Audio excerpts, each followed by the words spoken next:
I was attacked in the middle of the street, and the authorities know the attacker, and they didn't take any action at all.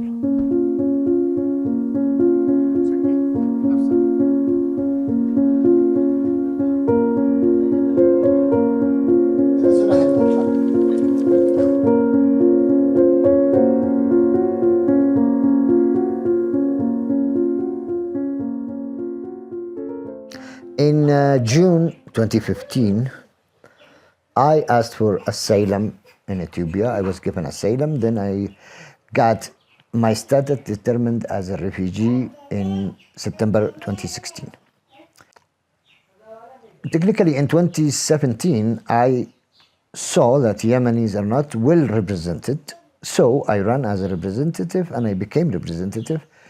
And in 2021, I became the chair of the community committee until I resigned in October 23 under pressure of protection authorities. So in summary, I'm a refugee in Ethiopia for 9 years plus. I have been a representative or head of the community committee for almost 5.5 years.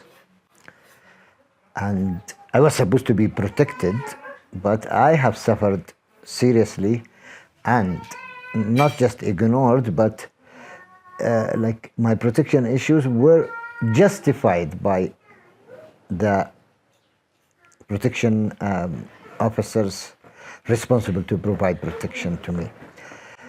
This ended up with me being jeopardized, and finally, like the latest of all these problems was I was attacked and I'm harassed even till now by an Ethiopian person called Dawood Misfin, and this person nobody took action against at all. Then lately, my community committee mates have issued a religious provocative statement against me, which could jeopardize my life, and it led me to even not using one track to the same spot. Like if I have some work to do, which is very little, I have to go using different roads, using different passes. Like I have to change my direction, go back and forth. I don't follow a pattern so that nobody can, or these radicalized people who would have read that statement. That was ignored and supported even by the protection officers in charge at the point when my wife presented this issue to the officer. He was like, yeah, it happened. Yes, it's true. And it's not true, even because it starts with the reason Fuad was removed. And I was not removed, I resigned. And they know.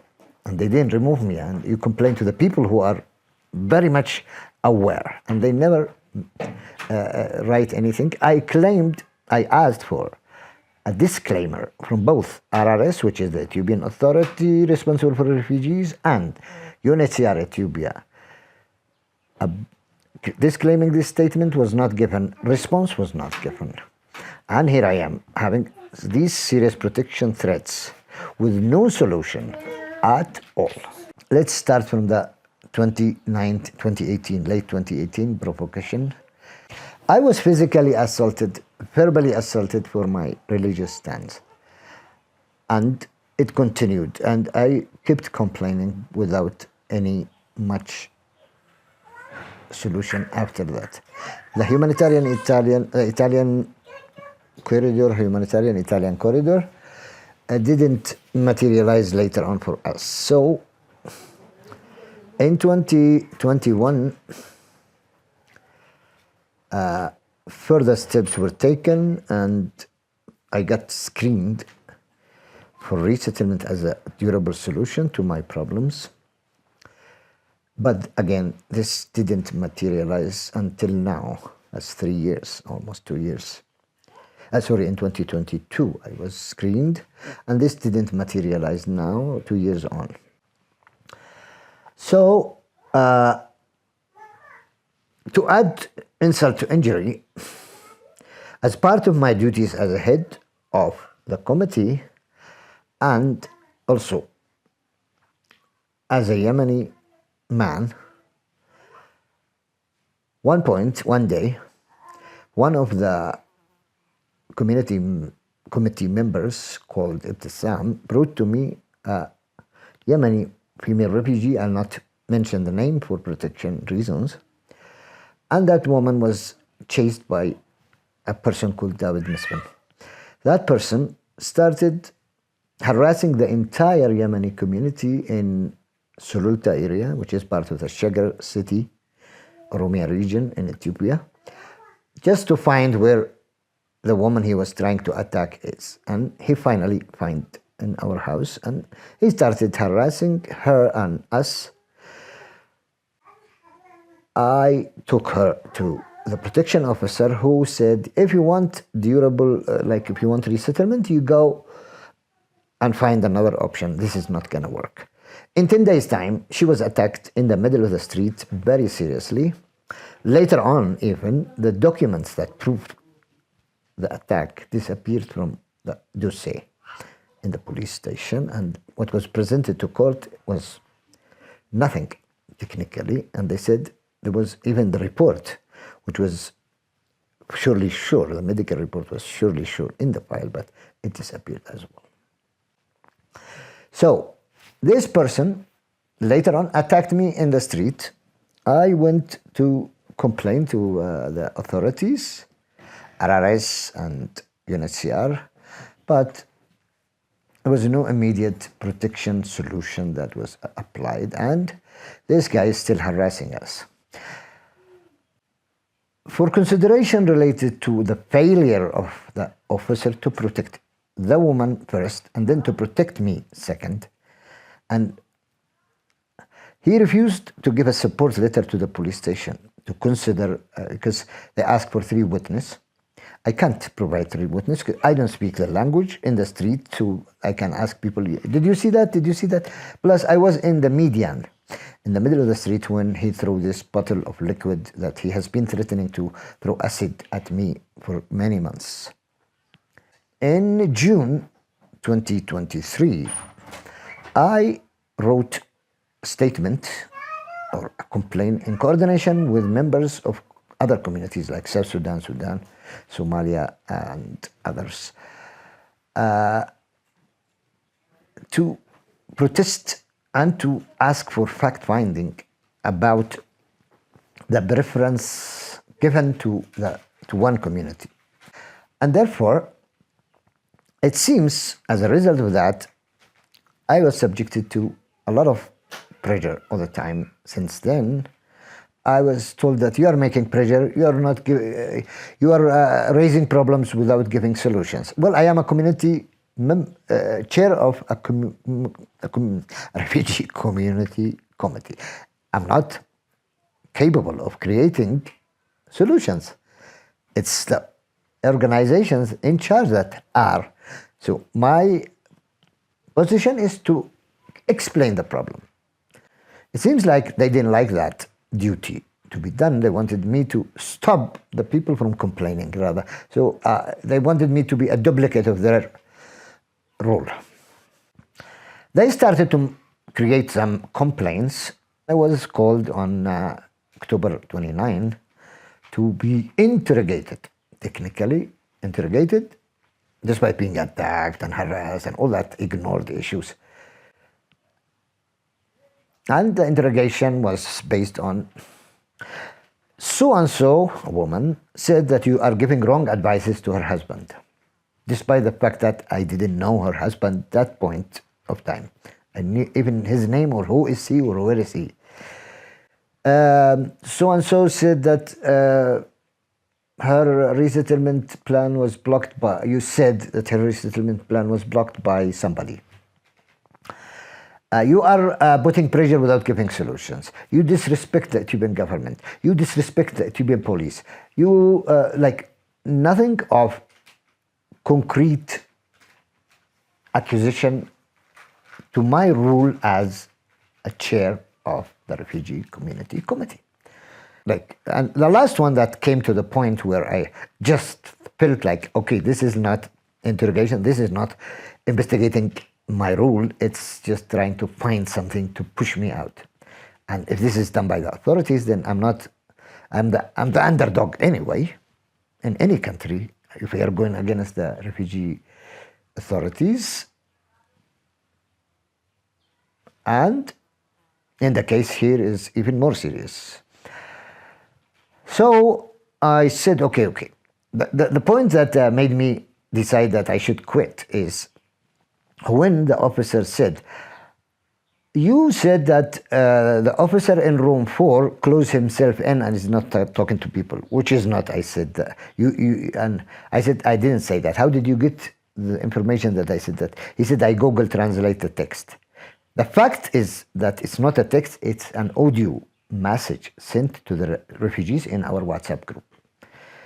I feel like, okay, this guy is either listening to false, fake information, or he is trying to find anything just to tell me that I'm wrong.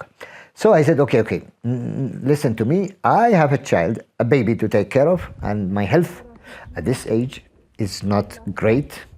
So I will quit this job and let's make peace. Anyway, in December, I quit. In December, there was a statement. I don't know the reasons behind. I didn't even talk about any issue for 2 months, almost. There was a statement in all the refugee groups that reached my family in Yemen, that reached my family in Somalia, that reached in Somaliland, that reached my family in Egypt, in Jordan, all over the world. The statement says the reason why Fuad was removed, that he is talking negatively about the Prophet of Islam, and it included that he's supportive to Israel. Including this during the war in Gaza is a recipe to kill. And there are lots of radicals who are willing to do that, not just Yemenis, but even maybe locals. My wife, because of fearing my security, I couldn't go to RRS, and I explained to them that. So my wife took the papers with a translation, official translation of the text, so that and to the same officer who interrogated me and told him, look what these people are writing. The statement was written by a member of the RCC called Shadi Abdul Jabbar and reposted and rechatted into many groups by RCC member called Ibtisam. I never clashed with them even since I quit. Though they are like the organizers, or maybe asked to organize these complaints that I was interrogated about in October 2023. My wife was trying to explain the dangers in the statement, but the officer was saying, yeah, but he said that. Yes, he published this in Facebook. And preaching his role as a protection officer, which she's talking about the dangers this statement could have to my life and to the life of my family, including her and my stepchildren, her children, and my baby. But the officer was switching it something else to just deny it. Later on, it was arranged a meeting I asked them to reverse, but they refuse. And they are supported directly by RRS and maybe by some staff, if not UNHCR Ethiopia as a whole. Because they were so confident not to lie in public and not to change or to reverse the lie. What makes people confident in this aspect is support. People who could tell them, don't worry, just ignore it. And that's what happened. Anyway, on and on, a lot of complaints were set against these two individual RCC members who are the only remaining since October, and which means that this committee is illegal because the quorum is lost.